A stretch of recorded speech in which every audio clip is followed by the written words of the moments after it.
Hello, everyone. I'll call the meeting to order at 6:01 p.m. And so can I have confirmation if we have quorum? Through you, Mr. Chair, I can confirm that we do have quorum. Okay. So now I'll need an approval of the agenda. Do I have a mover and a seconder? Moved by Councillor Stephen and seconded by Councillor Shaves. All in favor? That passes. Okay, so now, next page.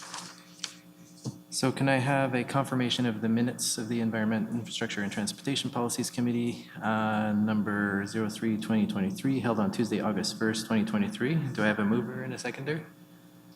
Moved by Councillor Hassan and seconded by Councillor Stephen. All in favor? And that is carried. Okay, do I have any disclosures of pecuniary interest? None at all. Okay, so we have no delegations this evening. We have no briefings this evening. So we'll move on to business. Our first item of business is the Rural Transportation Study Update for Kingston and the neighboring municipalities. I will now invite staff to introduce the report.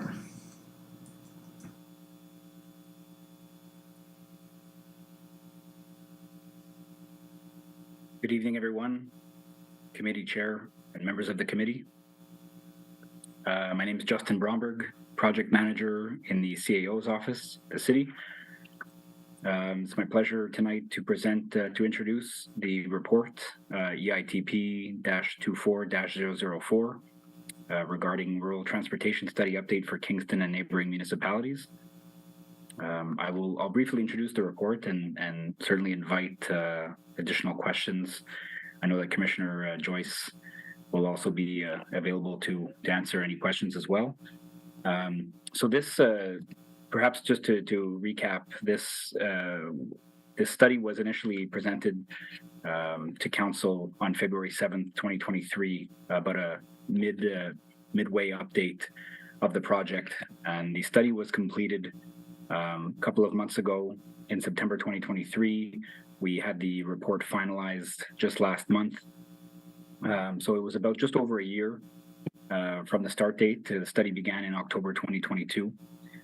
The project did include 3 consultations, including 2 direct stakeholder consultation sessions held in December 2022 and April 2023, and a widely distributed public survey this past winter that received over 1,750 responses from the 4 municipalities, which of course include the city, the town of Gananoque, the township of South Frontenac, and the township of Loyalist.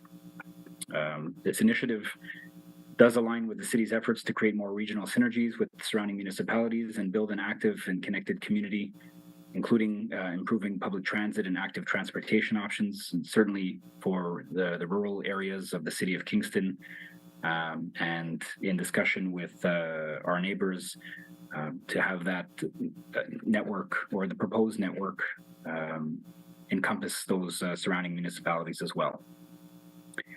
It's important to note as well that the study, the city did receive funding to complete this study, and it was the purpose of the study was to map out the design and planning phase of the project, so that we could have an idea of what the proposed routes would look like, what the potential models of operating a service could look like, some cost analysis and data to inform the respective city councils or municipal councils, and to be better informed for making any future decisions moving forward. Tonight's report is for information only, and within the report you will find some background analysis on the methods that were used and the methodology to put the study together, the various service concepts that were studied based on opportunities that were identified in initial research, proposed service routes, including 3 lines. So one being routes A to between the city of Kingston and the township of Loyalist, routes B between East Rural Kingston and the town of Gananoque, and route C between North Rural Kingston and the township of South Frontenac. We also have a suggested proposed transit network, a summary of the public engagement that was conducted over the course of the study and the project, a list of the major stakeholders that were included and consulted as part of this project, of course, financial considerations, including revenue projections, a breakdown of costs over a 5-year period, potential federal, provincial, or private funding opportunities for public transit projects such as this one, and cost-sharing models that were explored for consideration, some climate risk considerations, and IIDEA considerations as well. So I'll stop the introduction there.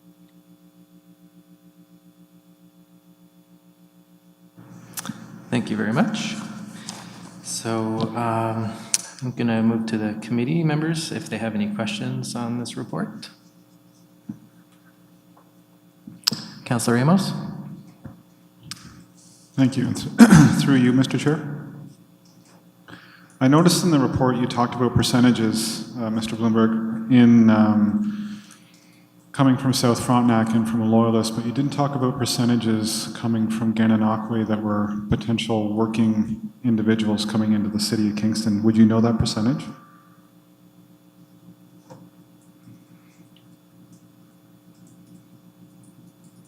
Through you, Mr. Chair and Councillor Amos, I will look to, I don't have that percentage handy, but I certainly will check with the consultants that we worked with to prepare this study and get that information for you. Thank you. Because the initial... CEO Hurdle wanted to jump in. Thank you, and through you, Mr. Chair. I don't have the percentage either, but I do want to provide maybe a little bit more information. What we did see in terms of interest or potential usage coming from Gananoque Way was more based on individuals having or needing to attend appointments in Kingston or accessing other services that are more entertainment or recreation type of services. That's where the majority of their interest or need seemed to be based on, rather than what we saw Loyalist and South Frontenac being a lot more commuter driven. Thank you. I know in years past, and we're talking decades ago, they used to have a bus that ran from Gananoque Way to Kingston, and it was meant as a shuttle service for individuals to act as a working mechanism, or for individuals to come to work and for recreation purposes, but that service is long gone now. So I'm just wondering if there was a possibility of reviving that. In regards to definitions, can you give me a quick definition of what a flex route is?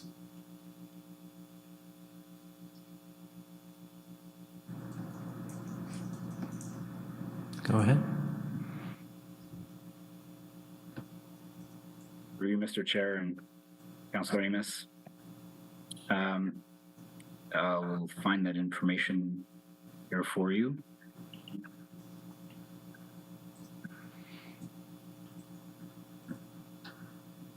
I think if it is the flexible route that's referred to specifically for the East Rural Kingston and Gananoque Way route. Yep.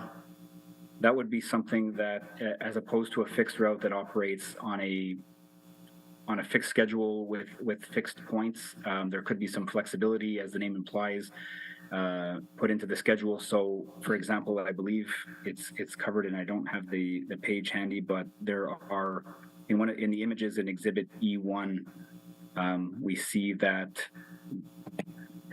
on one journey from Kingston to Gananoque Way, it would take a deviation towards a sort of a sub-option A, if you will, to cover one specific part of the town, return back towards the city of Kingston, and on the return trip subsequent to that, it would then go to the sub-option B. So it would service two different areas along using the same lines. So it would back and forth, because there may not be enough demand, for example, on that subsection A or that subsection B to have a fixed route going back and forth on a consistent basis. It would alternate between those two endpoints rather than, and again, also to avoid having to send two buses, for example, to two different places, or to spend too much time in one destination when there may not be the ridership to warrant it.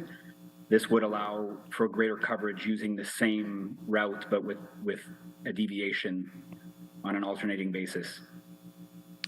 Okay, thank you. And Commissioner Joyce, you had something to add? No, you're good? So, my computer just decided to reboot, so I'm going by memory now. Table 3, are the numbers based on the high or the low, or were they averaged over the 5-year period?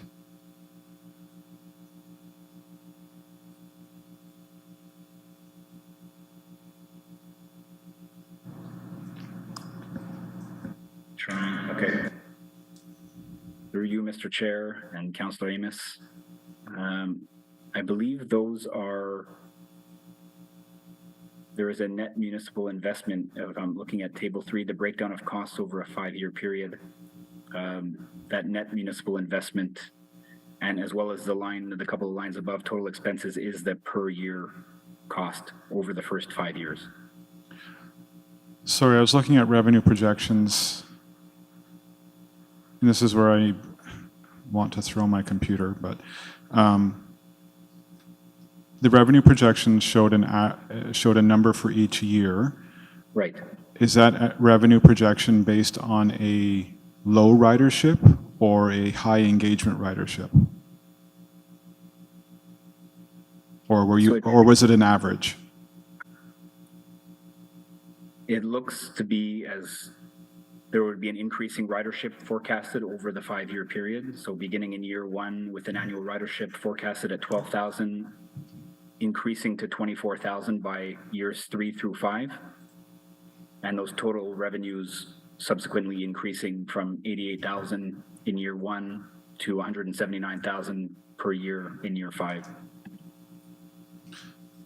Are those conservative estimates or aggressive estimates? To my knowledge, those were estimates based on other similar projects that were implemented in other rural regions in Ontario that the consultant had researched as part of this study.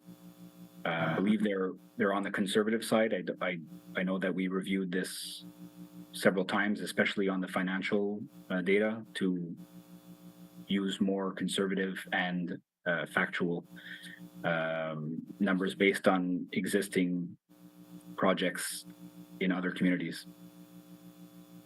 CEO Hurd. Thank you, and through you. So I think there were a couple of things that were reviewed. The potential ridership based on all the engagement that was done by the consultant, so meeting with the employers, et cetera, and trying to gauge or get a sense of the potential uptake. Like any pilot of this type, it's hard to tell if these numbers will end up being kind of, aggressive numbers or conservative, because it will depend on, I think, consistency of the service. We also know that one of the 3 municipality is actually considering or would like to reorganize routes quite differently. So what we're presenting to you tonight also went to the other 3 councils of Loyalist, South Frontenac, and Gananoque. So some of them are, I would say, supportive of the routes that are being presented, therefore the costs reflected in the revenues. But there is one that is contemplating quite a different approach to the routes. So that could have an impact as well on the numbers, which is why this is only coming to you for information. And we as staff need to do more work with our partners to figure out the implementation portion. Thank you. I understand. Okay, I now have my computer back up. So my question is on table 3. Sorry. Table 2, you're showing 3 routes but in the proposal, it's 4 routes. Have you combined Route 2 to be 2 routes as opposed to breaking it out? Just for clarification. Table 2 revenue projections. You have three routes listed there, but in the report, you're listing 4 routes on Table 1, proposed transit network. So my question is, did you combine a route, and is that Route 2 in Loyalist? CEO Hurdle? Thank you, and through you, Mr. Chair. So, Councillor Amos, the routes were not combined. The 4 routes include 2 potential routes for Loyalist. That shows basically different areas that could be covered. And this was to provide more flexibility because Loyalist did ask for those options. But the costing and revenues and costing is only based on 1 route, not on 2.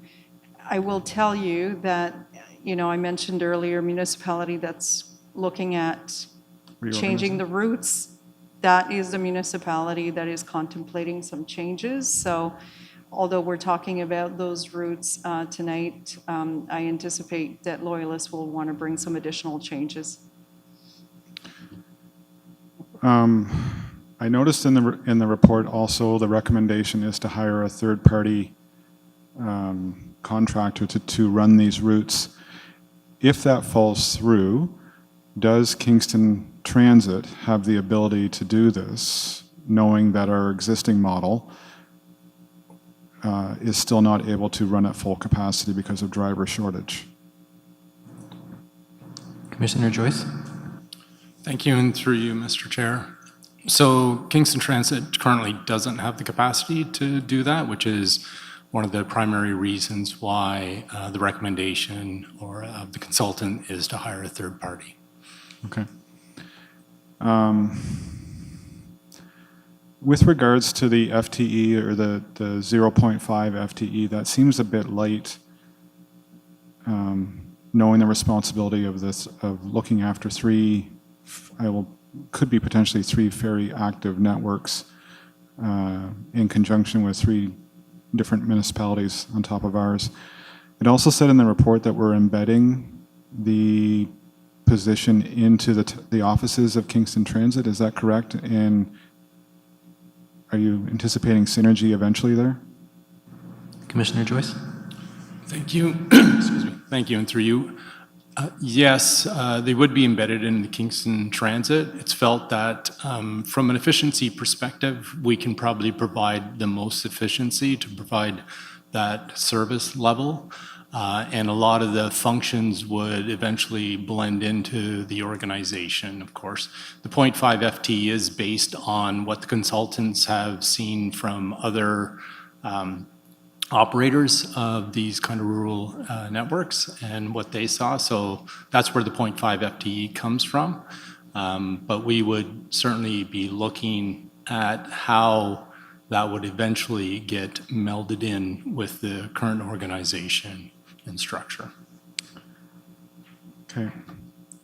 I understand the premise of this report. It's more of a regional approach in trying to move people around to either the city of Kingston or to workplaces within roughly the city of Kingston. I get that. My concern is the cost. And yes, the eventual goal is to get them into the city limits to do whatever they choose to do.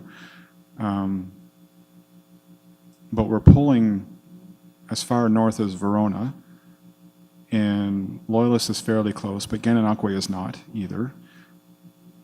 And I'm just wondering, is this going to be an equitable cost sharing?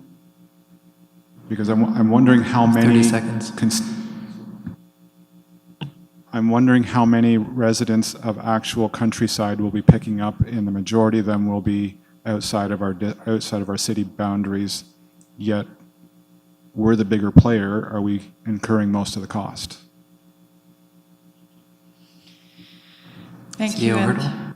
Through you, Mr. Chair. So that is an excellent question, Councillor Amos. And you're correct that the majority of the territory being served or proposed to be served would be outside of the City of Kingston boundary. This study started based on a council direction to look at rural transportation within the City of Kingston boundary, which we started to do, and then we also realized that there was interest from other surrounding communities to see how can we partner together and do this study. So we ended up doing that. I will tell you that the financing model has not been finalized or agreed to or figured out in any way. I was quite clear that from a City of Kingston, we would not want to necessarily cover the majority of the costs if we're not seeing, obviously, the majority of our residents benefit from this service. Some municipalities have very limited funds and have been quite open about that. And others might be more willing to come forward as financial partners and have the capacity to do so. For example, we know Loyalist is expanding quite a lot in their industrial park. They are very keen in looking at different options for transportation. So again, would be coming forward with some contribution. So this is the part that I need to take back to the team and work with the other CAOs of those municipalities to see what we could actually establish as far as a funding model. The other thing to keep in mind is it doesn't mean that we need to consider all routes at the same time. There are some partners that may be ready to move forward and have financial contribution to put forward at a faster pace than others. So we might want to look at that as well. So these are all the things that are going to be discussed over the next few months, and we'll be reporting back to council. We know the budget pressures. We also understand that we have work to do to provide transit within our own urban boundaries first. We're very aware of that, and Commissioner Joyce's team is working on that. So we wouldn't bring something back to council to recommend providing a service outside the boundary at a high cost when we're still not yet serving all of our urban boundary areas. So it would have to be something that's quite manageable from a financial perspective. You have 12 seconds. Thank you, Mr. Chair.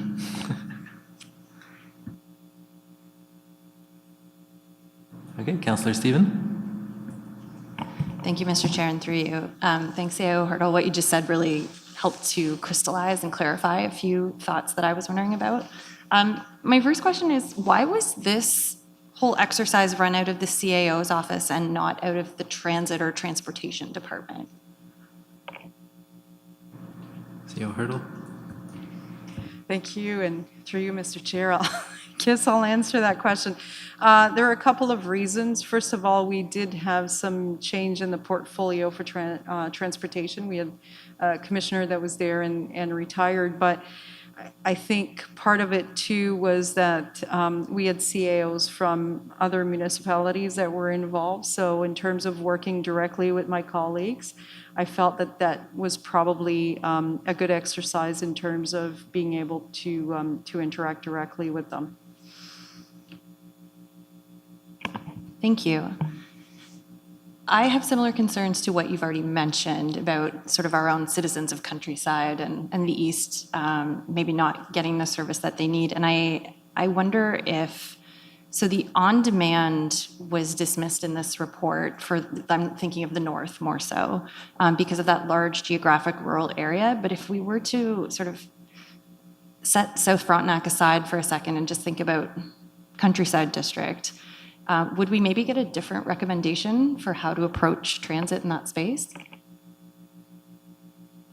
CEO Hurdle. Commissioner Joyce. Thank you, and through you, Mr. Chair.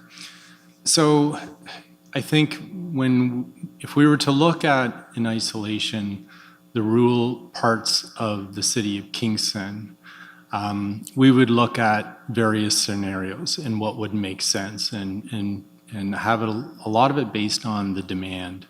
and what's expected.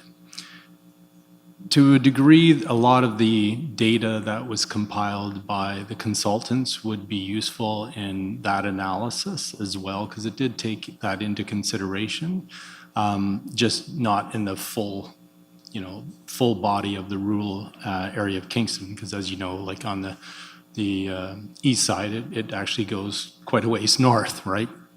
So it would take a fair amount of additional work to look at that. What would be the outcomes? I can't really predict what those outcomes would be as a result of such an analysis, because there are different models that our transit agencies are employing now. So you see the on-demand is one, flex is another.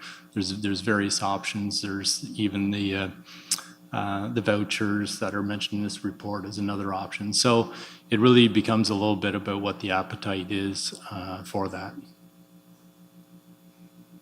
Okay, thank you. I'm trying to sort of think of this in my head, and it sounds like we kind of want to have two discussions here. It sounds like we've got what's presented to us, which is this regional approach, and we've got a consideration of rural transit in Kingston. Is that sort of a fair assumption to say these are connected but different? CEO Hurdle? Thank you, and through you. So, Councillor Stephen, absolutely. There is potential for the rural transportation outside of the regional approach. I think, though, like Commissioner Joyce mentioned, a lot of the information that's in the study would be valuable to whatever model we might want to consider, because running a regular bus through, obviously, the rural area is not what we would want to do, not the most efficient thing to do. But there are other options like creating more park and ride in rural areas and those types of things, trying to target, the commuters are definitely things that we would be looking at separately from the regional approach.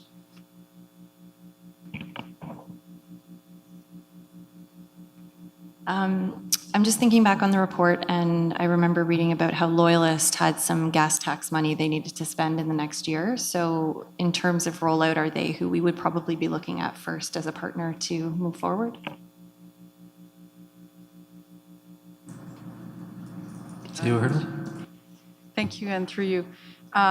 So Loyalist Township is probably the municipality that's, I would say, most ready in terms of moving forward with some kind of transportation plan. Like I said, they do have some funding. The gas tax is one, but they also have had other funding that they would be looking at potentially applying to this. Thank you. It's nice to see that the Islamic Center will be getting potentially some service. I know they've wanted that for a long time. I'm wondering, again, given the length of I'm looking at the northern route in particular again,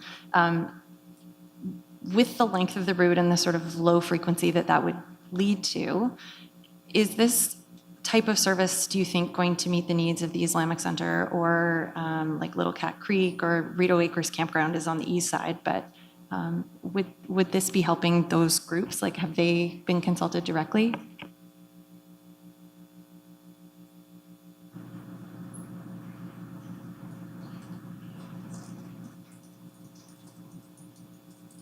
Mr. Bromberg? Yes, sorry, I was through you, Mr. Chair, and Councillor Stephen. The Islamic Society of Kingston was consulted thoroughly as amongst the other stakeholders for this project. I don't believe, I'm not quite sure if the other groups that you mentioned were consulted, but we did involve the Islamic Society of Kingston on several occasions and kept them up to date with project updates throughout the way. I know that perhaps some of the other groups you referenced also may have participated through the public survey that was distributed and widely responded to it would have been January, February. But I can see clarity if you'd like for those other organizations. Yes, please. In particular, Little Cat Creek, I think there's a real discussion that's been had about equity of access to green space, such as that property. And so I just want to make sure that it's at least being considered in this whole grand scope, given that nothing's set in stone at this time. Just one other thought that I was wondering about. Does the city have employees who need modified work opportunities? Like, would driving a van in a rural area be something that would be suitable for modified work? Commissioner Joyce? Thank you, and through you. So Councillor Stephen, depending on what the modifications are required, then yes. In fact, we even have transit drivers today that are on modified work and driving a bus. So it is a possibility. I would say it's not restricted by the vehicle per se. Okay, thank you, Mr. Chair. Councillor Chaves? Thank you. Bear with me here. I do somewhat support this initiative. However, I do also have grave concerns. And Councillor Amos has already mentioned one of mine in regards to the 0.5 FTE, which I think at the beginning would especially be needed to be full-time to make sure this works correctly. But one question that Councillor Stevens sort of brought up was the on-demand. And we used to have something similar to that, which I'd asked. So we used to have the dial a bus option. I wonder if it could be sort of stated as to what happened to that program. Commissioner Joyce? Thank you for the question, Councillor, and through you, Mr. Chair. So my understanding is that the service was provided by Kingston Access Services, and over time the demand had dwindled to the point that we don't believe it was officially terminated, but it just sort of ended. According to my sources anyways, just to lack of the demand. Okay, thank you. The initial projected cost for the program with the operator, do those costs include like startup costs such as new buses? Commissioner Joyce? Thank you, and through you. It's a good question. So the costs would, the proposal that is included in this is an agreement that would have the contractor carry the burden of the capital costs of the buses. There is an option where the municipality could purchase the buses and then have responsibility for servicing, et cetera.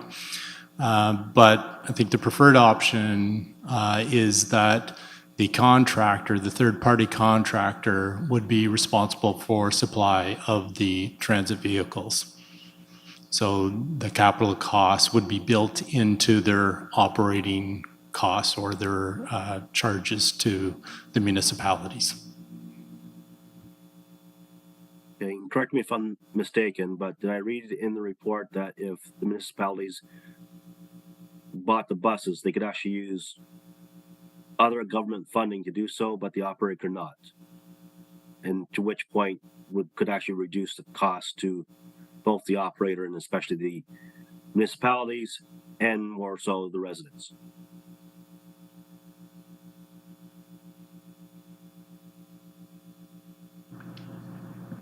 Mr. Brumberg? Yes, through you, Mr. Chair. Councillor Shaves, there is a capital program open through Infrastructure Canada as subsequent to the program that the city received funding for the design and planning phase of the project. I believe it is up to $3 million in capital expenses, including the purchase of fleet to operate such a service. So that to answer that question, the additional expenses that would potentially be, and I believe would be included in a contract if we were to contract the service out, would also include staffing costs of having to hire a driver to operate the fleet as well for the 3 routes in question. whereas by contracting out the service, that would be the contracted out price would include not only usage of the fleet but also the employees' time as well. Okay, thank you for confirming that. Speaking locally, regards around Kingston Transit, are we back up to pre-pandemic levels? Commissioner Joyce? Thank you, and through you, we're at approximately 86%. Okay, and can you confirm, are there any areas in Kingston that are not being, like urban Kingston, that have access to Kingston Transit? So currently, Westbrook is the only primary urban area that is lacking transit. Okay, thank you. Hopefully that'll be rectified soon. And are we still having driver issues in hiring? Commissioner Joyce? I'm sorry, could you repeat that? Are we still having difficult staffing drivers? So, yes, the labor pool for drivers is tight. We continue to struggle with that for sure, which is one of the reasons why we haven't been able to completely come back to all of our pre-pandemic levels. There's a few routes that are still on, a 60-minute versus 30-minute schedule, or 30 and 15 and that kind of thing. I think we have 3 routes that are like that right now on the weekdays. So we're still building the service back up to reach pre-pandemic levels. And that's where I have another concern in. We're still struggling to hire drivers and staff for our urban areas. I'm not sure if the contractor, the operator would have their own fleet staff, but if they're looking to expand and hire more staff, if that would be a negative impact on Kingston Transit. So that is one. I noticed in Exhibit 3.2, the Muskoka Community Transit Vehicle, which is a minibus, which is referred to many times throughout the report. We used to have minibuses, and we don't anymore because of, basically they weren't able to endure the duration of the constant travel on the route. So how will this impact on the service in the rural areas?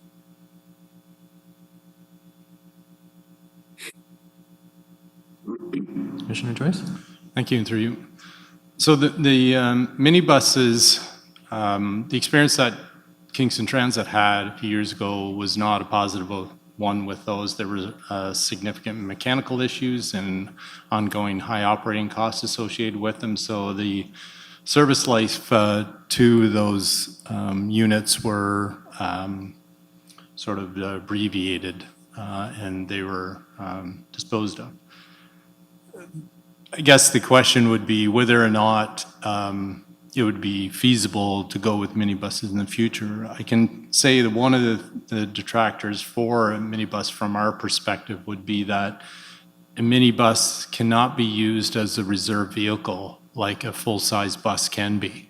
So there's efficiencies associated with using a full-size bus versus a minibus. And the mileage rates aren't as significant as they used to be way back when. So there's a real argument in my mind to use full buses more than minibuses because of that ability to use them as reserve vehicles when we have vehicles that go down. So we actually keep additional units all the time just because there's always units going under maintenance or repairs, right? So there's a benefit to that model.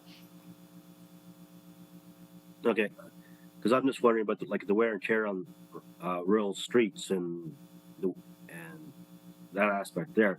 Because I know locally within the urban area, I hear complaints about buses being empty, and just wondering if maybe those aspects, low ridership routes, could utilize the minibuses. But no, I'm just concerned about the longevity of the minibuses for the rural routes.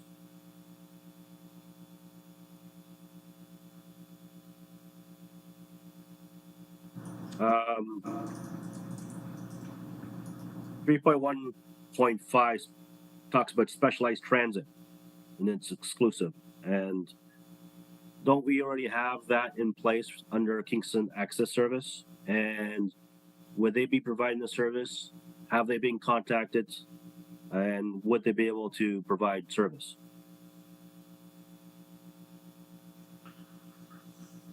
Commissioner Joyce? Thank you. And through you, I can answer the first question. I'm not sure I can answer the other questions. Mr. Bromberg might have to jump in on whether how much they were consulted on this. But yes, Kingston Access Service does provide this service for Kingston for us right now. And I think CEO Hurdle has the other parts of the question. CEO Hurdle? Thank you, and through you, Mr. Bromberg can jump in if I miss anything. So Kingston Access does serve Kingston, but because obviously this study looked at a regional approach, they don't necessarily serve currently Gananoque, South Frontenac, and Loyalist. And if a service was to be provided under our accessibility requirement, we would need to make sure that there is some kind of equivalent service that is available and that is accessible. So I'm not sure if they would have the capacity to serve basically that territory.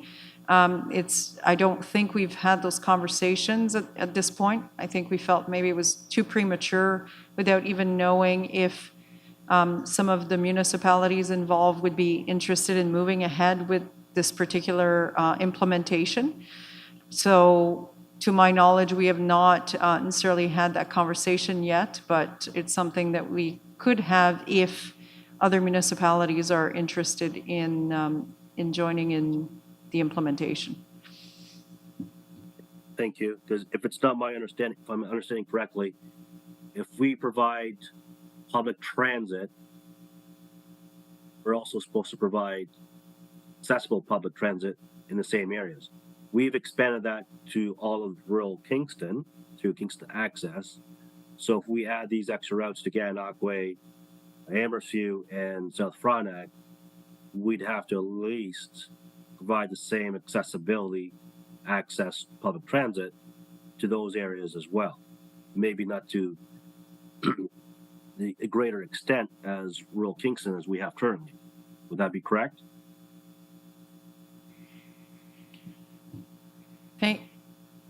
Thank you, and through you, Mr. Chair.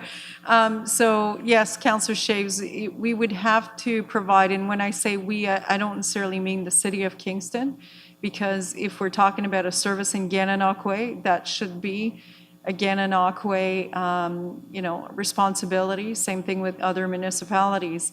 So yes, there would have to be some equivalent service, accessible service provided. So it may not be in the same form, but it would need to be available for people that need to access it. Okay, thank you. Question in regards to 6.1.4, advanced climate action. And sorry, there's a balance between being environmentally beneficial and not. Has this been investigated as to what point environmentally this is a sound project? Just a reminder, you have 30 seconds after this. Who has an answer for this? Oh, Mr. Bromberg? Yes, and through you, Mr. Chair. As per our consultant, on the basis of our ridership projections, it is not expected that there will be measurable environmental benefits to this service within the first 5 years. Of course, this may change as ridership grows or if the service were to change or expand in the future. Okay, thank you. I'll reserve further questioning for the second round. Thank you. Okay, Councillor Hassan? Thank you, Mr. Chair, and through you. My question is, I know this is a sharing cost through the funding from the different area from the governments.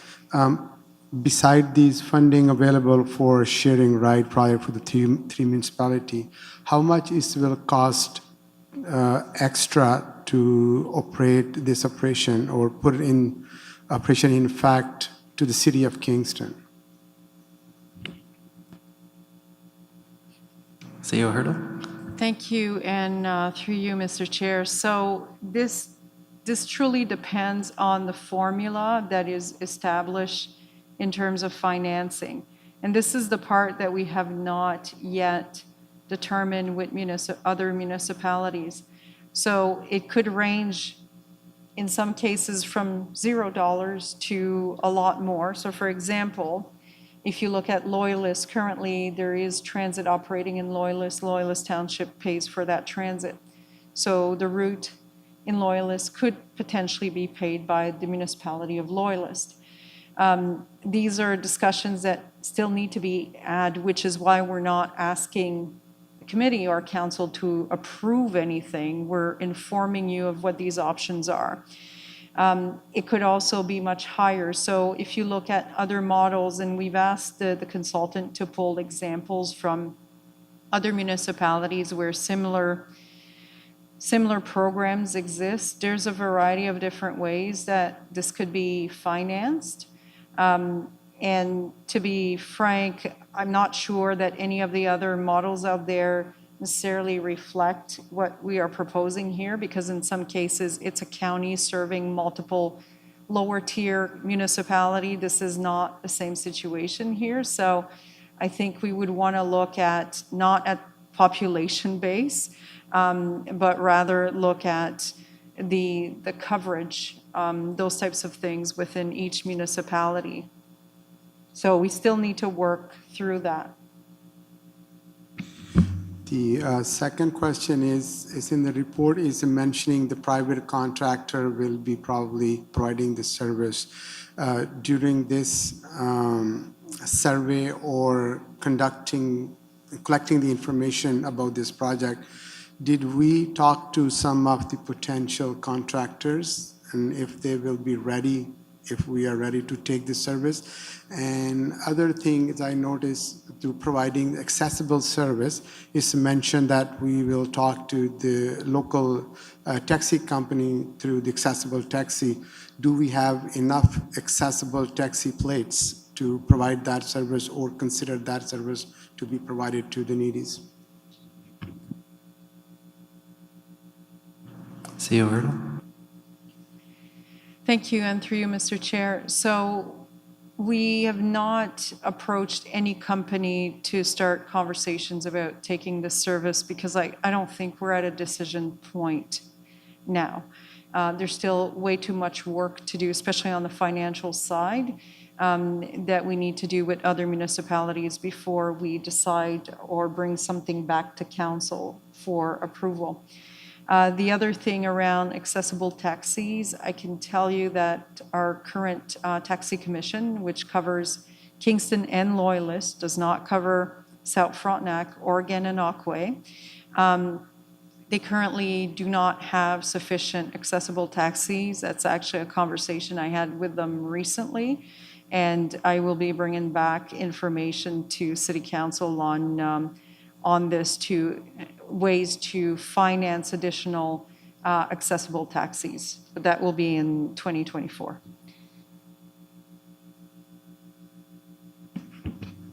I just want to know if we have, I'm trying to go through the list. I want to appreciate including Islamic Society of Kingston in this route. It's been long overdue, they're required, and I really appreciate that.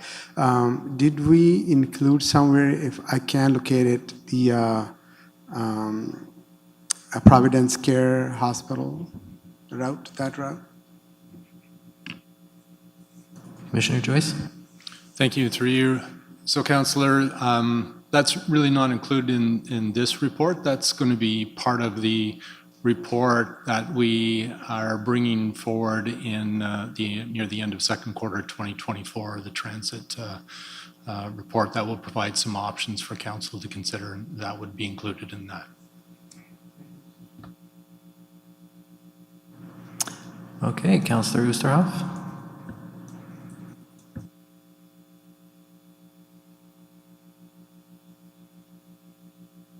Sorry, I hit the wrong button. Thank you, Mr. Chair, and thank you for allowing me to be part of this meeting. And I want to commend my colleagues for for great questions, because I've had to scratch a lot off and made a few more, so I might be rambling just a little bit here. Could we have clarity on, like, what would a final decision to go look like? Like, who makes that? Is there an arbitrator or something between all the municipalities that will look at everyone's decisions and concerns, or are we the tie that binds here? CEO Hurdle? Thank you, and through you, Mr. Chair. So the final decision will rest with city councils.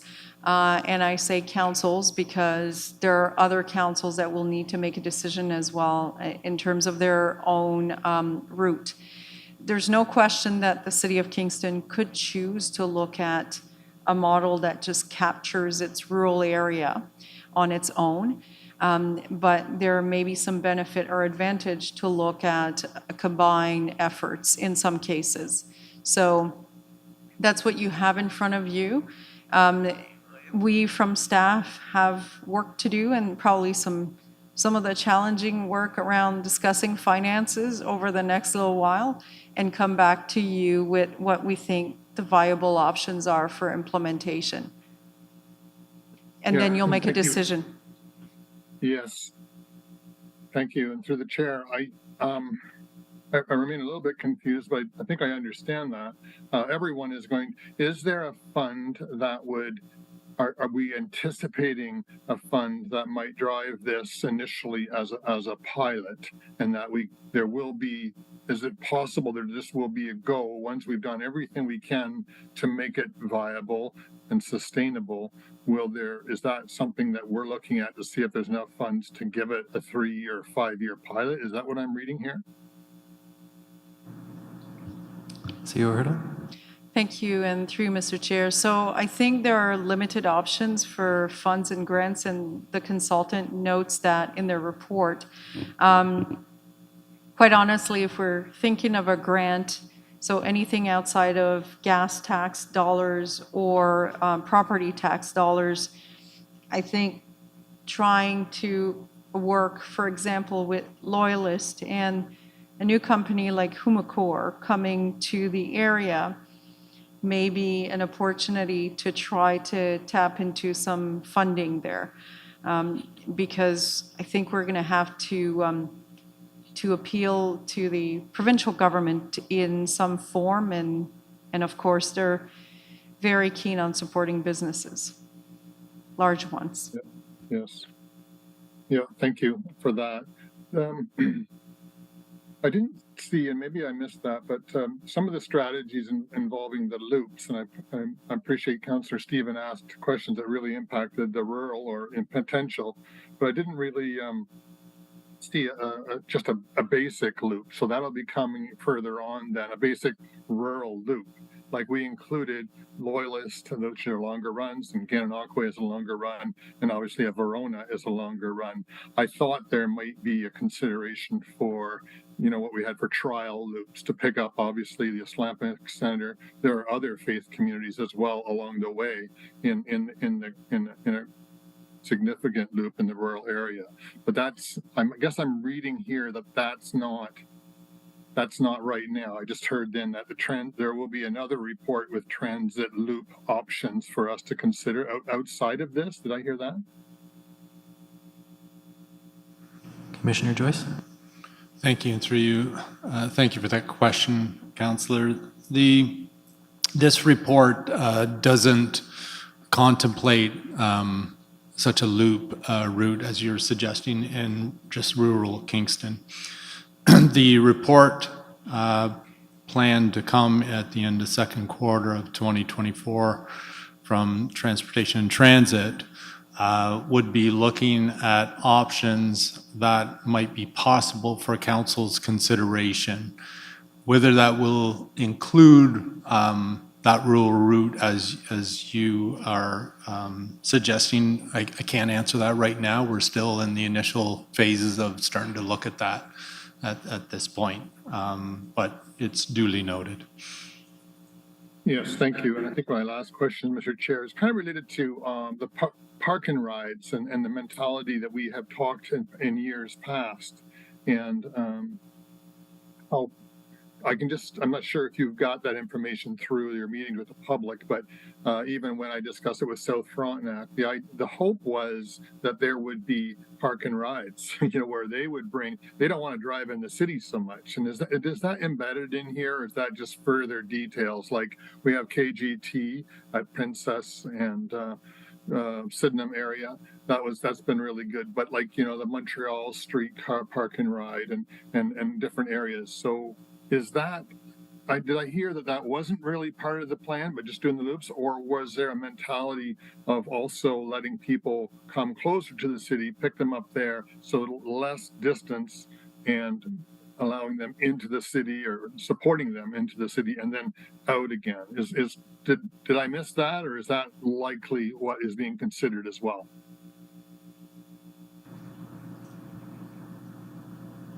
Who would like to take that? Commissioner Joy? Oh, Mr. Broomberg? Yes, thank you. And through you, Mr. Chair, Councillor Oosterhoff. There is a section in the report, 7.3, on park and ride opportunities. So that was a key strategy that was identified as part of the research for this study. For the point exactly that you mentioned, that they allow riders to bring their car to the lot and park at no cost and continue on their trip using public transportation. And there were even some exhibit 7.1. There's a few, maybe almost a dozen potential park and ride locations identified, both within the city's boundaries as well as the neighboring municipalities' boundaries as well. Yeah, thank you. I think that's what there was a considerable wish for. So I'm good from there for now, Mr. Chair. Thank you very much. Okay, seeing that there's a lot of good discussion here, Paul, our Councillor Shaves has a second round of questions. I do, thank you. Actually, just a few questions and just finish off with comments. 7.4 of the report, stop infrastructure upgrades. My concern is on the rural routes, highways, where maybe roads may not be as wide. And in regards to the safety of residents standing on the side of the road, waiting for the bus on the country road. So I just wondering if that's been taken into consideration, because I really don't want to see one, not necessarily hit by a transit bus, but another vehicle, because that's been in the news quite often lately. So I wonder if someone could speak to that.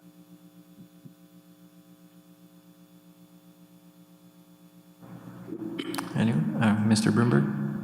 Through you, Mr. Chair and Councillor Shaves, that is a valid point as well. And as the consultant has pointed out, additional work would be required by the municipality or the municipalities rather, and their staff to confirm the feasibility of stops and identify, the right locations and alternatives as necessary.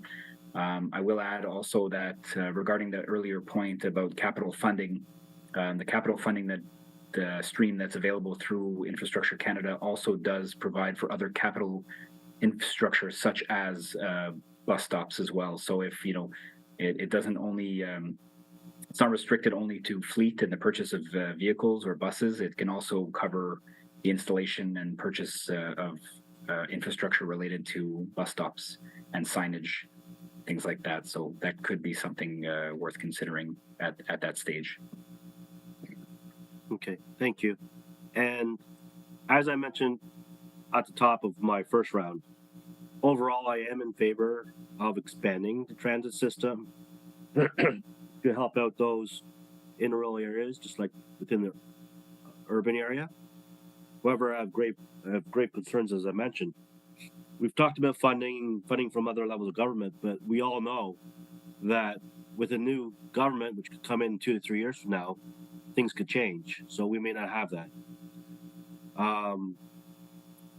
Talked about the FTE. Personally, I think it'd be very important to have it full-time at the beginning to ensure this takes off and is done well, done properly. And if down the road it tender levels off to be less than a full-time, I'm sure that those within the Kingston Transit oversight would be able to give that one person extra duties to compensate for their time. I also mentioned about the minibuses, but we can see how they work. But my main concern is, and I think it's been brought up as well, is the fact that it seems like, well, some of the numbers that were shown here, that we may be bearing most of the financial responsibility of this expansion and not reaping as many as the benefits as some of the others. And I don't think at this point in time, financially, we're capable of entailing more financial responsibility, especially if we're going into another hard budget. Sorry. And hopefully there's not too many budget cuts. But the other concern which I have is also with our partners. And if they're hold on to their part of the agreement, because we've already seen in the past, South Frontenac has already shown their history of not working with us and with other municipalities. Sorry, especially in regards to our paramedic services, which we're supposed to be in consultation with, but we're not. We're basically kept in the loop. So I do have concerns, and I'm going to leave it at there. Thank you. All right, Councillor Amos. Thank you, Mr. Chair, through you. With regards to the, right now, when an individual in the city of Kingston has economic hardship, they can apply for a subsidized bus pass. Who oversees this? How does the distribution of this take place with the 4 municipalities? And where does cost integration come into play? CEO Hurdle. Thank you, and through you, Mr. Chair. So at this point, it is not, the recommendation or the suggestion in the report would be to not yet have an integrated system with Kingston Transit, because there would be many other, I think, issues or challenges to work through in terms of different municipalities and different approaches.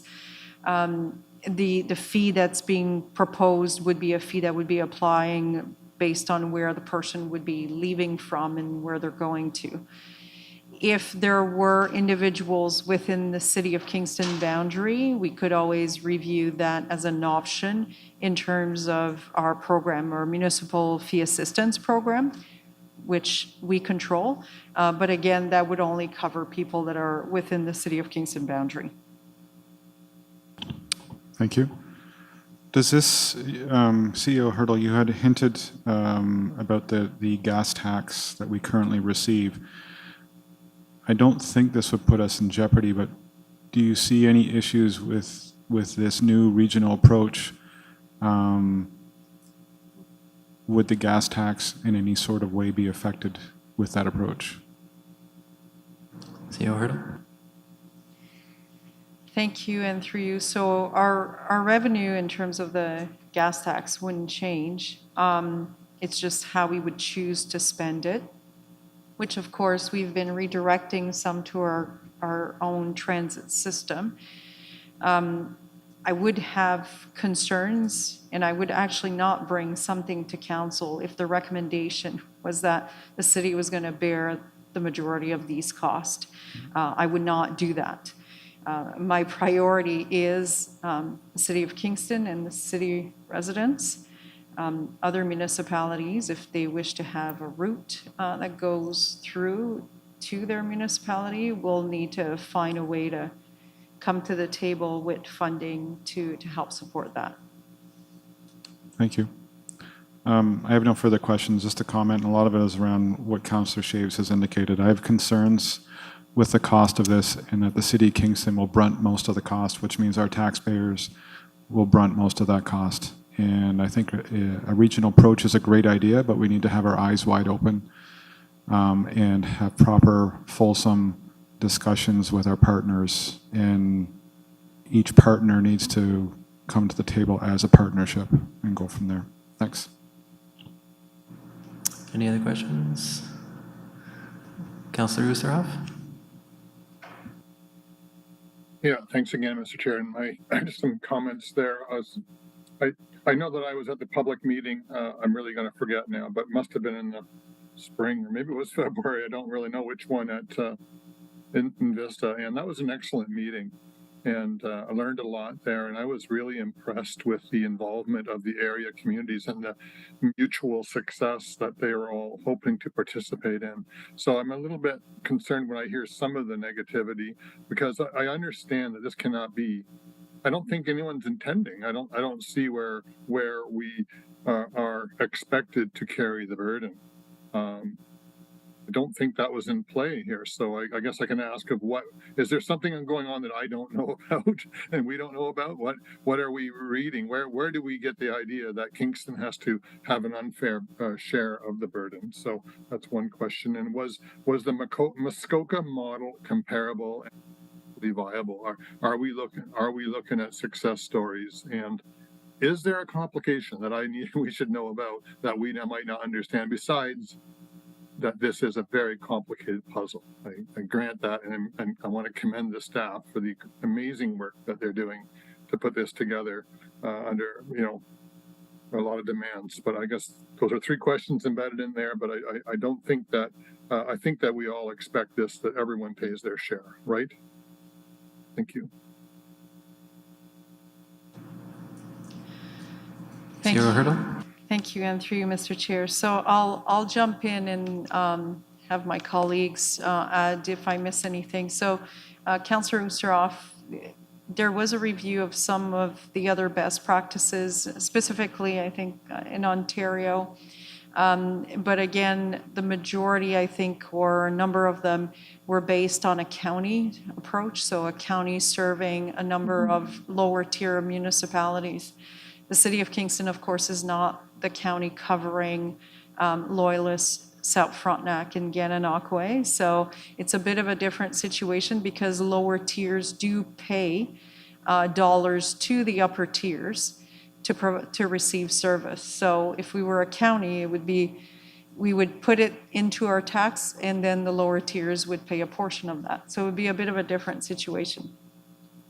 In terms of how the funding or the financing can be actually split between the different parties, I think the report provides different options or different models. It doesn't say this is the best one or this is what we recommend, but there is a model that if we looked, for example, based on population, there's no question that the City of Kingston would pay a much larger share than our colleague municipalities.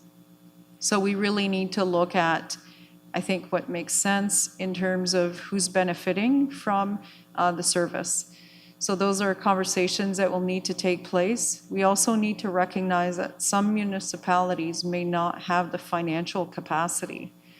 We talked about Loyalists having, maybe being more ready financially, but that doesn't mean that South Frontenac and Gananoque are at the same place. So those are all going to, I think, be important factors and conversations we're going to have. But my discussions so far with the CAOs have been that we expect that municipalities that do want to have a route will all come forward with some form of financial contribution.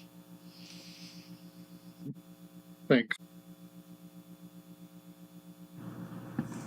Okay, Councillor Stephen? Just one final question. I think that this has a lot of potential. So yes, we've been grilling you on this, but thank you for all the work that was put into this. And for a question, will staff accept my best wishes as they embark on these difficult conversations? CEO Hurdle. Thank you, and through you, I have a feeling that they will start tomorrow. There is a regional mayor meeting, and that is one of the item of conversation in terms of next steps. So I'm sure that those discussions will start tomorrow. Councillor Hassan? It's not a question, it's more comments. Thank you to my colleagues for a great question. It's all areas are covered. I will remain with some concern, but I will wait for the final report to come in, such as vouchers providing for the service to some residents. I will have concern about the financial burden as well, and I hope the staff has done very good job in this report, and I'm wishing that and hoping that you will continue to go through again and make sure that Kingston taxpayer not having unnecessary extra burden. This service is much needed to the rural areas, and I commend the city as well for having a larger approach, the regional approach. I think this is the way moving forward for the next generation, in the future. It is a good approach, and I really appreciate all of you working this one, and definitely will be standing with you guys and see, because these things are much needed, not only citywide but region-wise as well. I appreciate it. Thank you very much. Thank you. Yes. Yeah, I look forward to the next steps, the reports that will be coming about this. So this was a report that was for information only. So now we move on to our second. Oh wait, I forgot one step. Do we have anybody in the public that would like to speak online? Through you, Mr. Chair, there are no members of the public present. Okay, thank you. So we'll move on to our second business item, which is Council Priority 2.1.4C, Species Protection Measures for Capital Projects. I invite staff to introduce the report.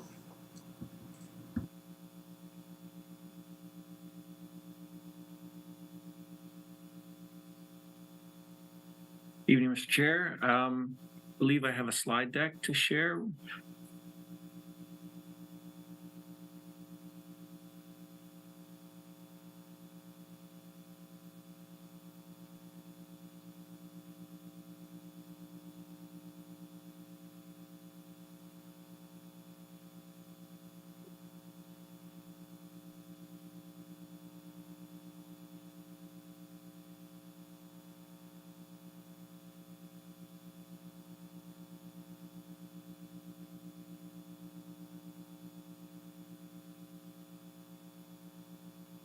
Perfect. Thank you. My name is Neil Unsworth. I'm the manager of Parks and Shoreline and Engineering Services. And we have a brief information report for you this evening, committee members, with regards to an operating procedure that staff have developed for internal purpose in order to help guide our capital construction projects in regards to protecting wildlife and risk with the implementation of those projects. Next slide, please. So the purpose of the procedure itself is to guide all members of the city of Kingston who are working on capital projects that may have impacts on wildlife and risk, as to the best measures that they can take to reduce those risks to wildlife and the risk. Typically, the capital projects that are most prone to kinds of wildlife impacts or species risk impacts are those projects that are near natural heritage features and water bodies, like wetlands or creeks. Some examples of projects would be in-water works and shoreline protection, road improvements, stormwater management infrastructure repair, and general waterfront improvements. Next slide, please. The procedure is a little more rich than is laid out in the staff report, but it's a good summary of all the different sections of the procedure. But the procedure generally calls for capital projects and project managers of those projects to consider, first of all, site-specific studies. Second, to consider the schedules, the construction schedules, and the timing windows associated with the species of risks in the area. It asks that the project manager consider hiring an ecologist or a biologist, in particular on larger and more impactful projects. And it also talks about consulting with local or community subject matter experts. We talk about in the procedure consideration of using temporary mitigation typically in advance or as part of the construction project, again, further reduce the impacts. And we also talk about considering using the capital project as an opportunity to create some permanent wildlife or species of risk mitigation measures. Next slide, please. This is just a section on some of our more common species at risk issues that we deal with. That we have outlaid in the procedure, particularly helpful for project managers that aren't familiar with such works and when they're doing projects that are near wetlands or creeks, water bodies. So under turtles, we have that we should consider temporary barriers ahead of our construction process, and then consider both the nesting and the overwintering windows, of which vary from species to species. We should consider reducing the impacts of the actual physical impacts of the project to overwintering, nesting, and basking habitat, which is part of the design of the project. And we should consider scheduling outside of activity windows where it's feasible, such as basking, nesting, hatching, overwintering, etc. And then we should consider necessary approvals and permits for the removal of nests that's required. Under fish, there are restrictive nesting windows. There's a spring hatch and then there's a fall hatch, but the main one is March 15th, July 15th, Lake Ontario. Varies a little bit depending on where in the lake you are. We should consider erosion and sediment controls as part of the project. We should consider consultation with the MECP, which is the Ministry of the Environment, Conservation and Parks, with regards to species at risk that might be present in the area, and then review with the DFO the permit process, the letter of approval as necessary. Under the category of birds, we typically try to avoid shrub and tree removal during the breeding season unless it's otherwise necessary. April 15th to August 15th is the typical nesting period. But if work is required in that period, we may be required to do a nest survey to make sure that the animals aren't harmed during that period. Again, with bats, very similar. We avoid clearing of the larger trees in the roosting season, which is where they rest during the day, and from April 1st to September 31st is the typical period. And again, if we have to do work during that period, it's recommended we consider doing a roost survey. And then there's other species that are not species at risk, necessarily outlined in documents such as beavers and other mammals. And again, those would be done on a case-by-case basis, where we consider how to best protect, reduce the impact of the animals with that wildlife during the process. Thank you. I think that's the last slide. Okay, so now I'll move to the committee. Questions? Councillor Stephen. Thank you, Mr. Chair, through you. Thank you for the presentation. And just wondering, if councillors are approached with questions or concerns moving forward, who should we be addressing them to?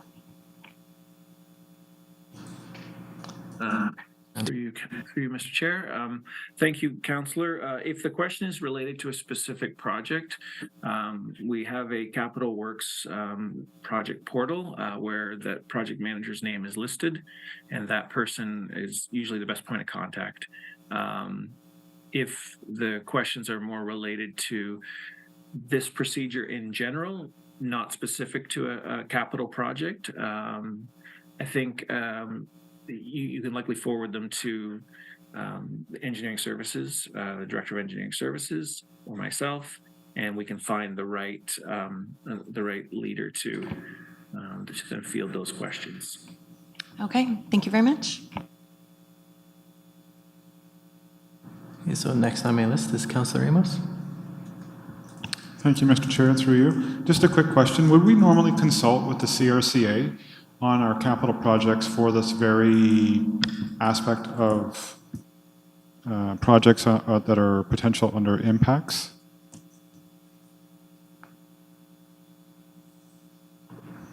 Through the chair, yes, the answer is that where we are doing works that are in a floodplain, essentially that's, or set back a certain distance from a water body, then consultation and typically permit from the Conservation Authority is required.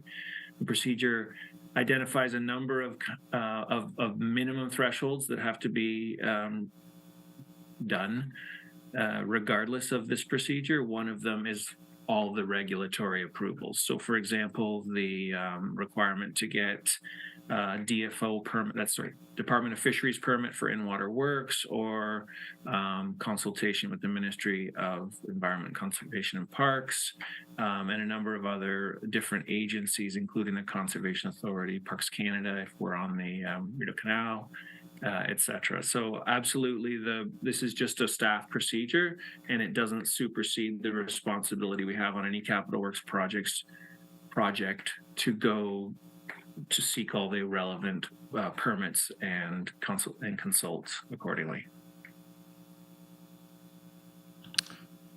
I guess that's my question is, are we creating a policy or a procedure that we're already doing? Or is this document just meant as a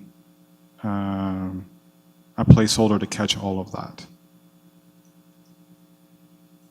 And through the chair, I don't think the procedure was intended to replace our obligations as a municipality. I think it's intended. There's a lot of subtle gray decisions that get made in a capital works project that are nice to and that knowledge base is nice to share internally. And it is a council direction as part of the strategic priority to develop a procedure to help mitigate impacts to species at risk during capital projects. So that's the reason we're here today, is to say that we have done that measure. But I believe it's a good tool because requiring the regulatory minimums is not the same thing as good best practices leading up to a capital works project plan. Perfect. Now Did you have something to add, Councillor or Commissioner Joyce? Thank you, and through you, Mr. Chair.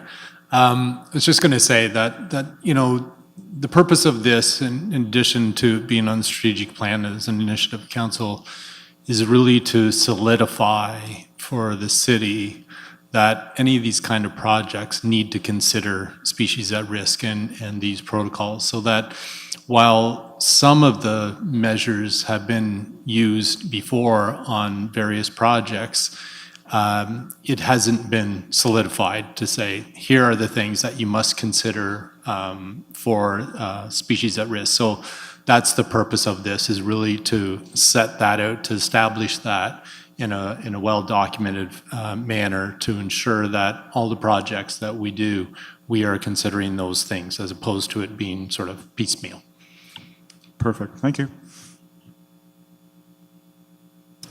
So next on my list is Councillor Shaves. Thank you. First, question to clarify. Is this only in regards to municipal projects, or would this include private projects as well? Through the chair, this is an internal City of Kingston procedure for staff to follow. for our municipal projects. Okay, so this would include projects, commercial projects, which happen in the boundary of turtle nesting areas. Is that correct? This would be for city operated projects, not for any other projects. Okay. Could it be included? I don't believe we have the jurisdiction to implement a procedure for the private sector to follow. However, I might defer to Commissioner Joyce on that. The mechanisms would likely fall to I'll defer to the Commissioner on that one. Commissioner Joyce? Thank you, and through you, Mr. Chair. So, yeah, this was, again, an internal procedure that was desired by council, came out of the strategic plan, so it's very specific. The question I think you're asking is whether or not on commercial enterprises, construction planning projects of that nature, whether or not some of those considerations can be taken into account on those kind of projects. We haven't contemplated that with this report or this SOP at all. So it's really a question from a planning perspective on whether or not we would implement something along those lines in the city of Kingston. Okay, because I bring it up because I think a few of us have been involved in some of those situations, so just want to make that clarified. In regards to the turtle aspect, under the one of the slides, the last one, it talks about approval for or permit for the removal of nests. My understanding, in consultation with one of the previous discussions, as I alluded to,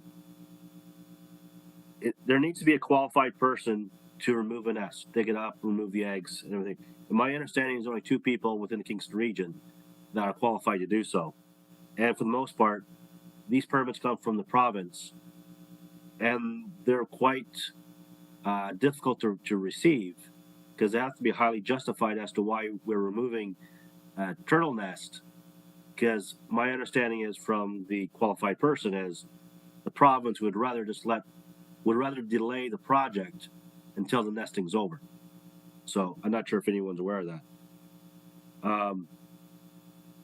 My other question would be, so we're talking about species at risk. Would this include other animals such as deer, coyotes, and foxes, and in regards to their wildlife corridors? Commissioner Joyce? Thank you, and through you. So, Councillor, this is specific to species at risk, but I would add that staff do contemplate other wildlife impacts on our projects, and they do incorporate some measures or active measures to reduce mortality and injury on those projects. So even though this is specifically addressing the most at-risk species and making sure we're paying close attention to that, it's not to say that we don't consider other species as well. Okay, that's good to know because I know in previous meetings we had discussed, especially with the employable lands, the difference between shovel-worthy, which I think we agreed to move towards, to shovel-ready, and to include the acceptability of having wildlife corridors within employment lands. So, thank you.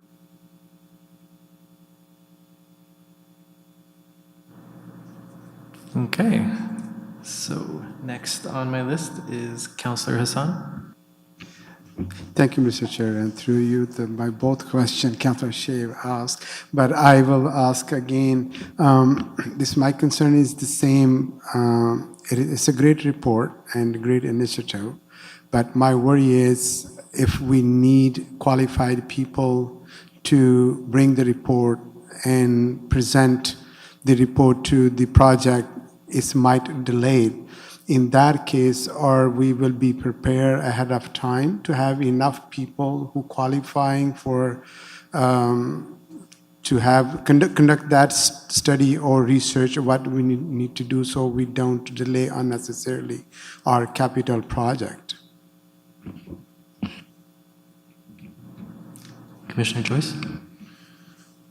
So, thank you, and through you, and Mr. Unsworth might have more to add to this. I would say that, of course, this protocol or standard operating procedure will lend itself to additional costs and additional time on projects. Can it introduce delays? Yes, it certainly can introduce delays. That's just part and parcel of the planning process that would have to go into some of these projects, and that's part of this protocol for people to contemplate the impacts of that as they're planning out the project. And at this level or currently, how has been affecting the species we were trying to protect now? How has the city been dealing in the past? And at the current level, what we are doing, what kind of measures we have in place? So we are trying to improve or put the new measures.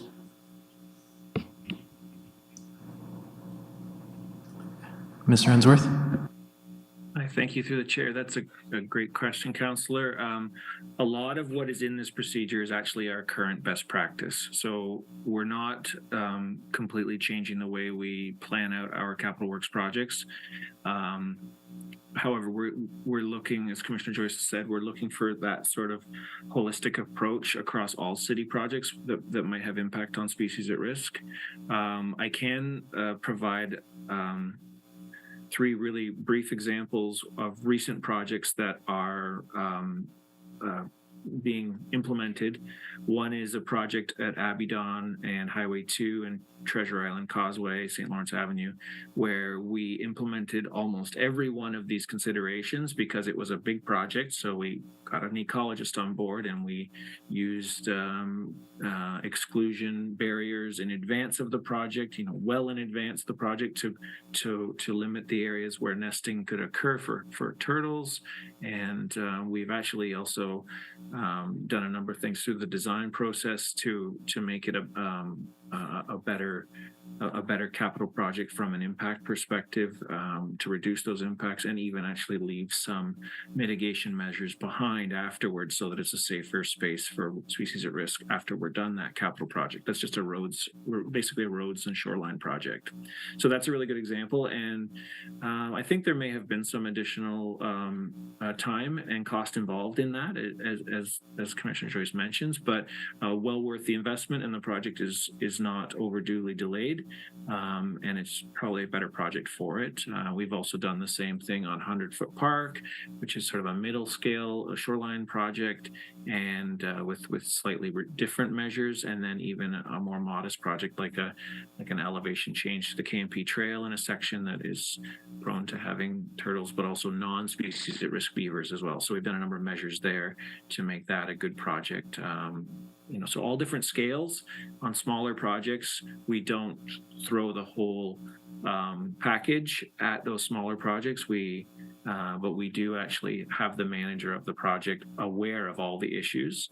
So we kind of take a proportionate approach so that it will fit the schedule and the budget of the project appropriately.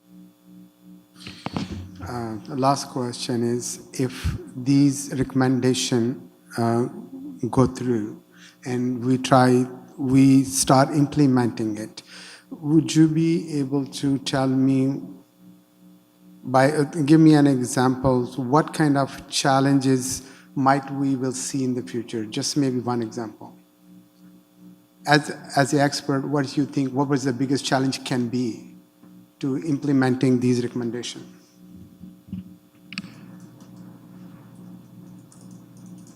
Mr. Unsworth?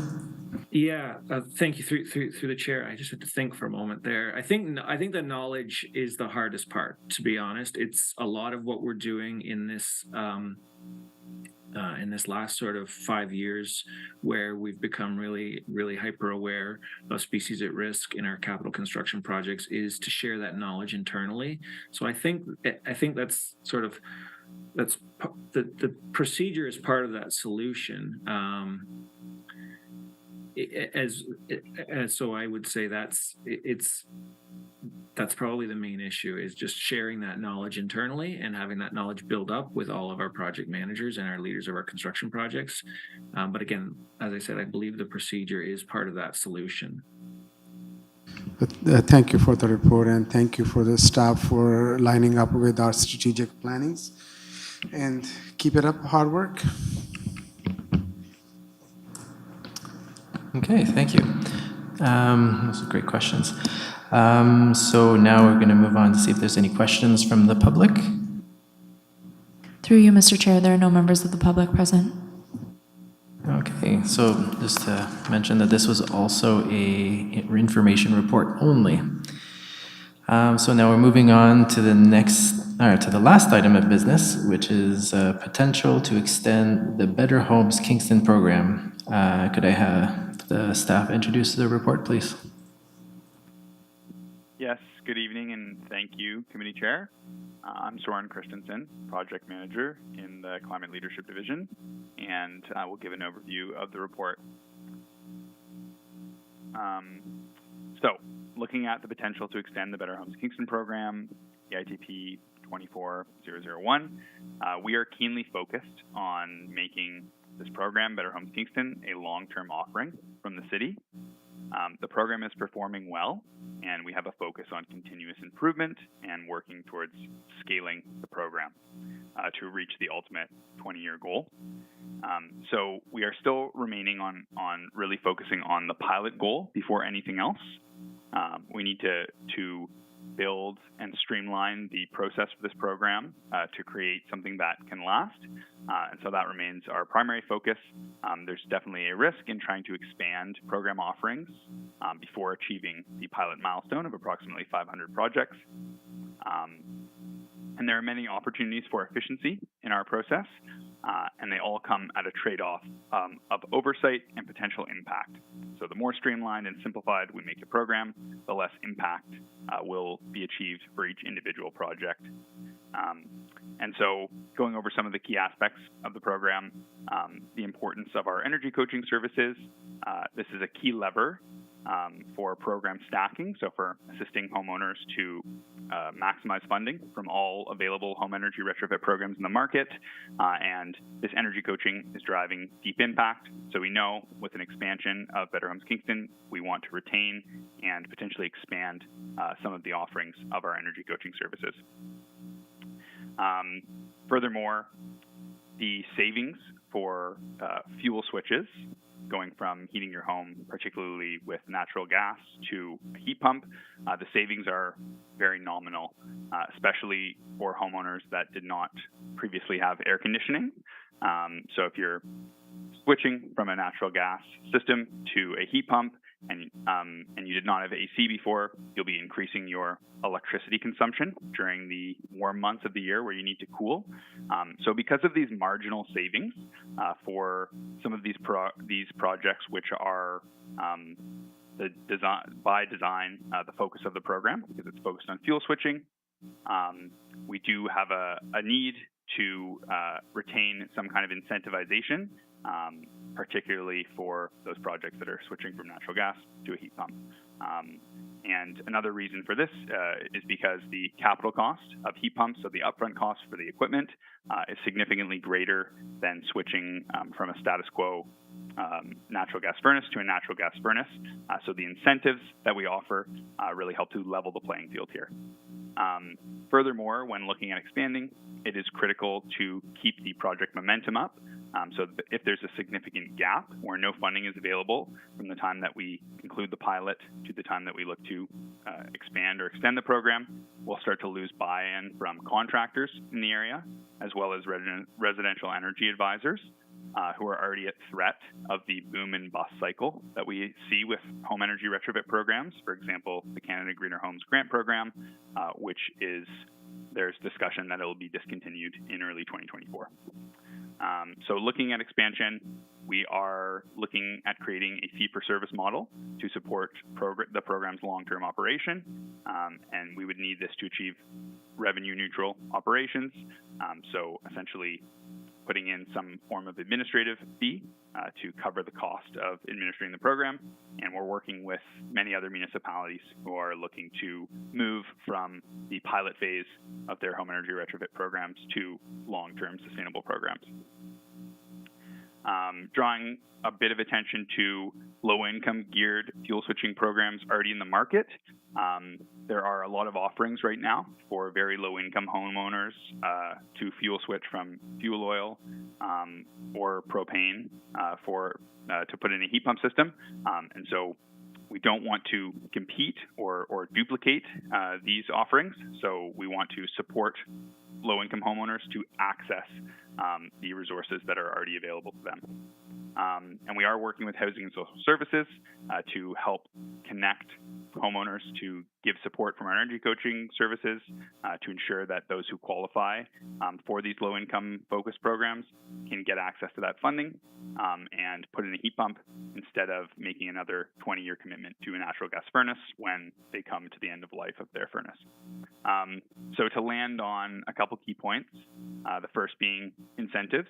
So this is a really key aspect for uptake and to stimulate really deeply impactful projects. And simply put, people are motivated by incentives, and retaining some level of incentivization would lead to the deepest impacts possible for this program. And there's no way of generating this funding without subsidization.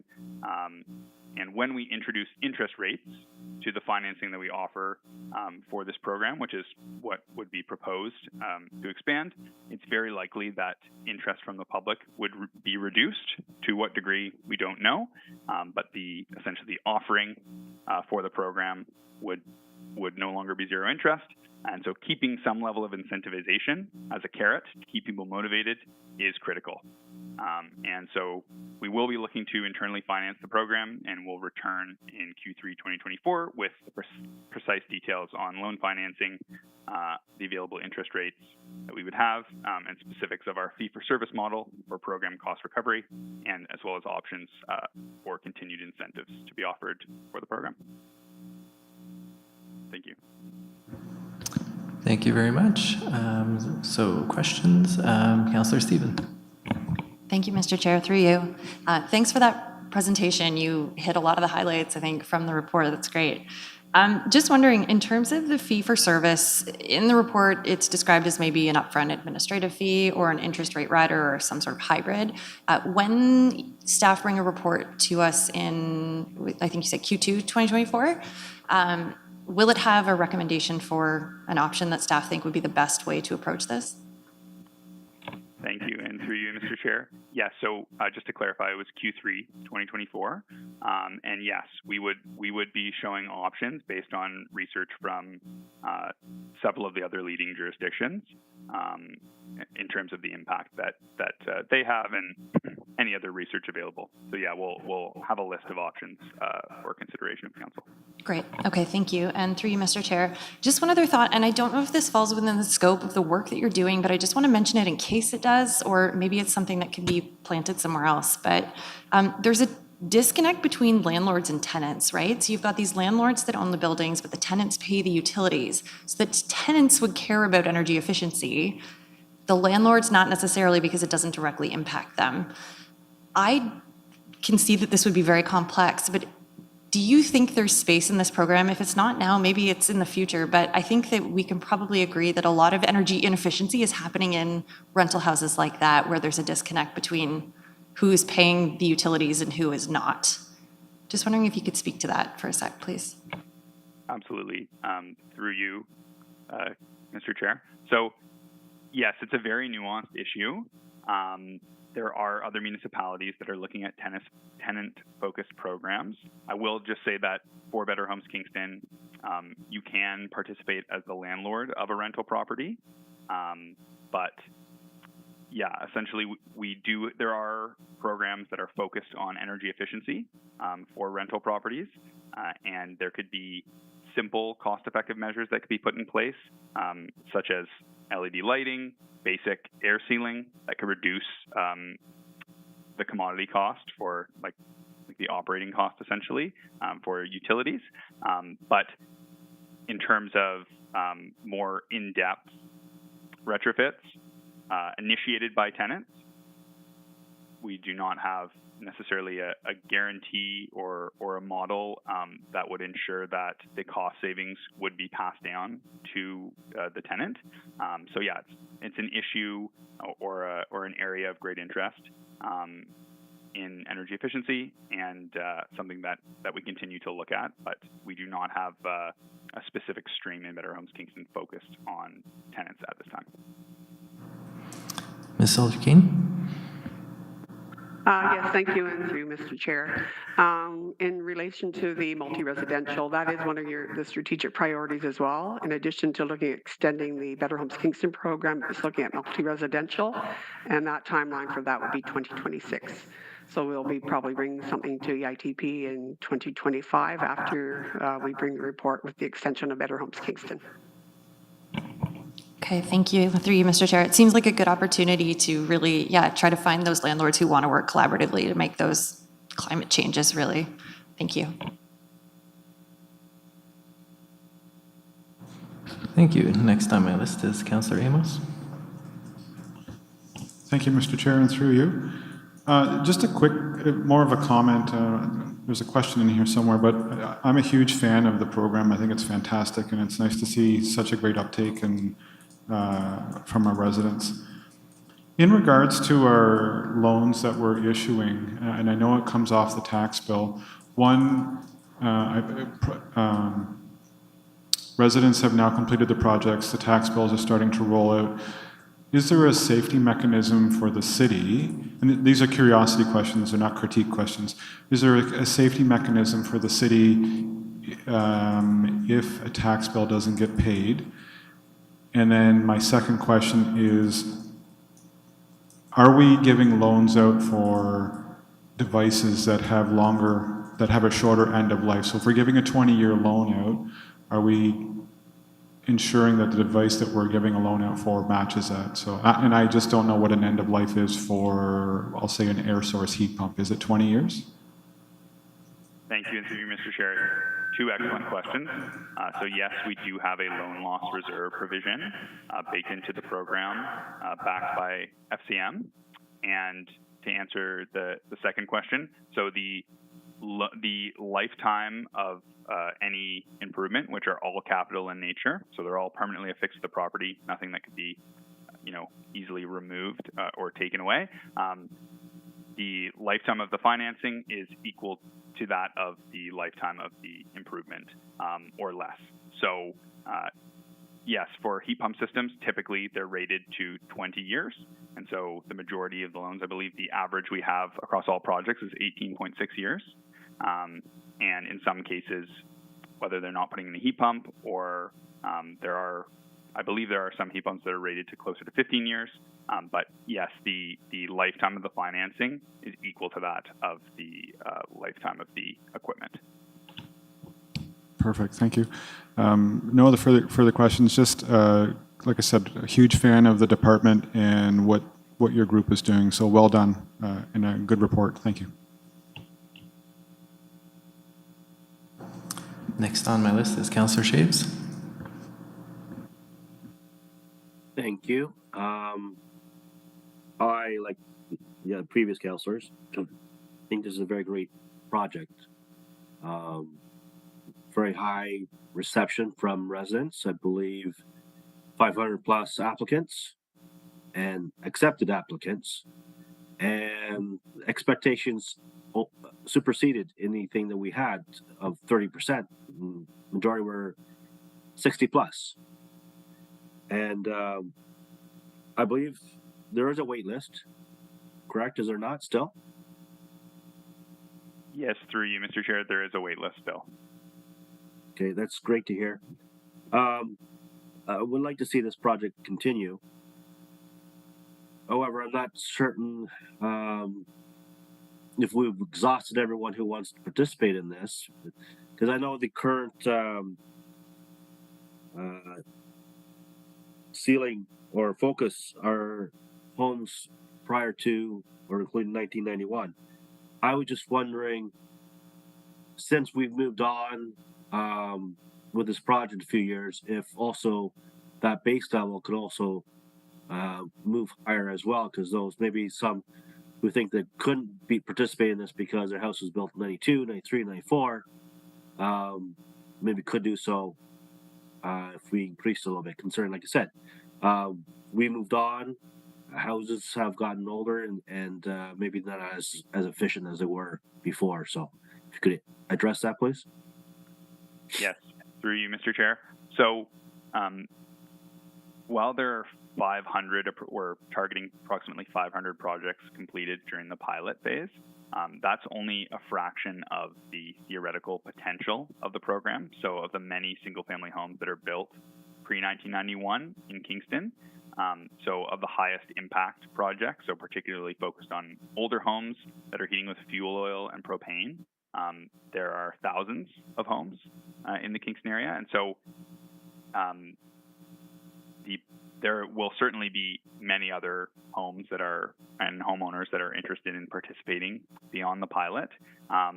In terms of moving the threshold from 1991, homes that are built newer or built after 1991, they are still eligible to participate if they have the potential to reduce their greenhouse gas emissions, or if they heat with electricity, their electricity consumption by that minimum 20%. And I believe we have seen a number of homes that are newer than 1991. But that said, definitely a good point and something we'll look into in terms of, as we move forward in time and the program is sustained, the potential reductions for homes kind of in that intermediate late 90s timeframe. Ms. Stelter-Keane? Yeah, thank you, and through you, Mr. Chair. I would just like to add to that as well. We've had uptake, we have a wait list, and we've really done no marketing at all. So like with our funding through FCM, we had a large marketing budget that we have been able to use to do other components of the program. So we anticipate when we continue with it beyond the 4-year funding, we'll then be able to do some targeted marketing, some areas that we haven't had uptake, but it's a very key component that like we are at the wait list, we are at capacity without very minimal marketing so far to date. Okay, thank you, and continued success in the project. Okay, any other questions from anyone? No, I just have comments about this is a really great program. I've talked to many recipients and they were very, very happy with everything that we've been doing with this whole project. Okay, so to just confirm, are there any members of the public? Through you, Mr. Chair, there are no members of the public present. Okay, so seeing as there's none, this was also just an information report only. So now we're moving on to motions. There are none. There are no notices of motions. Is there any other business that anyone wants to bring up? Nope, seeing as none. There's no correspondence, and the date of the next meeting for the Environment, Infrastructure, and Transportation Policies Committee is scheduled for February 13th, 2024 at 6 p.m. So now for adjournment, do I have a mover? Moved by Councillor Stevens, seconded by Councillor Hassan. All in favor? That passes. So enjoy your lovely evening. Bye.